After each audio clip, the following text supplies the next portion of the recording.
आइए सुनते हैं शनि प्रदोष व्रत की कथा।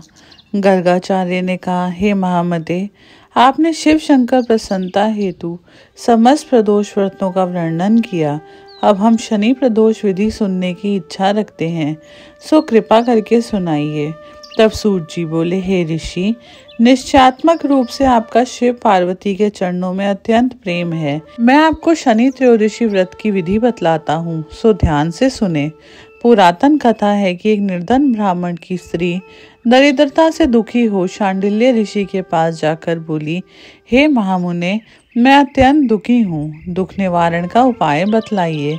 मेरे दोनों पुत्र आपकी शरण में हैं। मेरे ज्येष्ठ पुत्र का नाम धर्म है, जो कि एक राजपुत्र है, और लघु पुत्र का नाम शुचिव्रत है। अतः हम दरिद्री हैं, आप ही हमारा उद्धार कर सकते हैं। इतनी बात सुन ऋषि ने शिव प्रदोष व्रत करने को कहा। तीनों प्राणी प्रदोष व्रत करने लगे। कुछ समय पश्चात प्रदोष व्रत आया। तब तीनों ने व्रत का संकल्प लिया। छोटा बेटा, जिसका नाम शुचिव्रत था, एक तालाब पर स्नान करने को गया तो उसे मार्ग में स्वर्ण कलश धन से भरपूर मिला। उसे लेके वह घर आया। प्रसन्नता से उसने अपनी माँ को बताया, यह धन मार्ग से प्राप्त हुआ है। माँ ने धन देखकर शिव जी की महिमा का वर्णन किया। राजपुत्र को अपने पास बुलाकर बोली, देखो पुत्र, यह धन हमें शिव जी की कृपा से प्राप्त हुआ है, अतः प्रसाद के रूप में दोनों पुत्र आधा आधा बांट लो। माता का वचन सुन राजपुत्र ने शिव पार्वती का ध्यान किया और बोला, पूज्य, यह धन आपके पुत्र का ही है, मैं इसका अधिकारी नहीं हूँ। मुझे शिवजी और माता पार्वती जब देंगे तब लूंगा। इतना कह के वह राजपुत्र शंकर जी की पूजा में लग गया। एक दिन दोनों भाइयों का प्रदेश भ्रमण का विचार हुआ। वहां उन्होंने अनेक गंधर्व कन्याओं को क्रीड़ा करते हुए देखा। उन्हें देख शुचिव्रत ने कहा, भैया, अब हमें इससे आगे नहीं जाना। इतना कह शुचिव्रत उसी स्थान पर बैठ गया।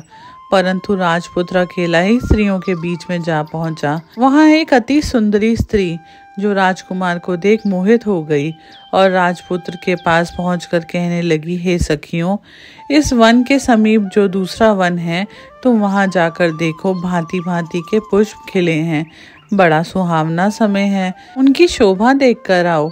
मैं यहाँ बैठी हूँ, मेरे पैर में बहुत पीड़ा है। यह सुन सभी सखियाँ दूसरे वन में चली गई। वह अकेली सुंदर राजकुमार की ओर देखती रही। इधर राजकुमार भी कामुक दृष्टि से निहारने लगा। युवती बोली, आप कहाँ रहते हैं? वन में कैसे पधारे? किस राजा के पुत्र हैं? क्या नाम है?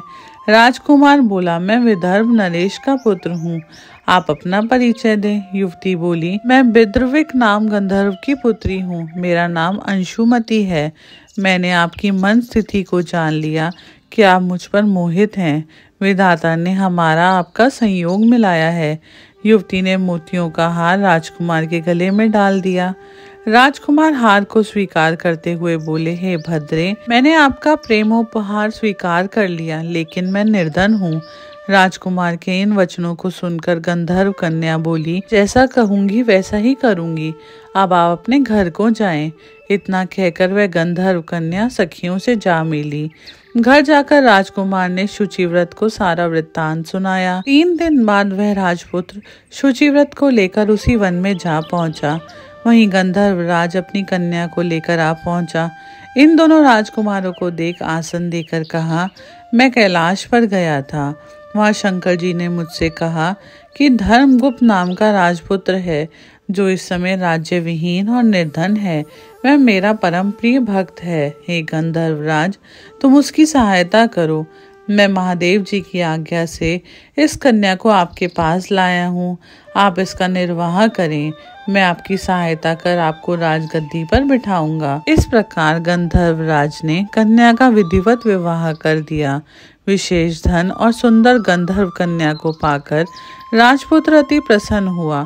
भगवत कृपा से वह समय उपरांत अपने शत्रुओं का दमन करके राज्य का सुख भोगने लगा। बोलिए शंकर महाराज की जय।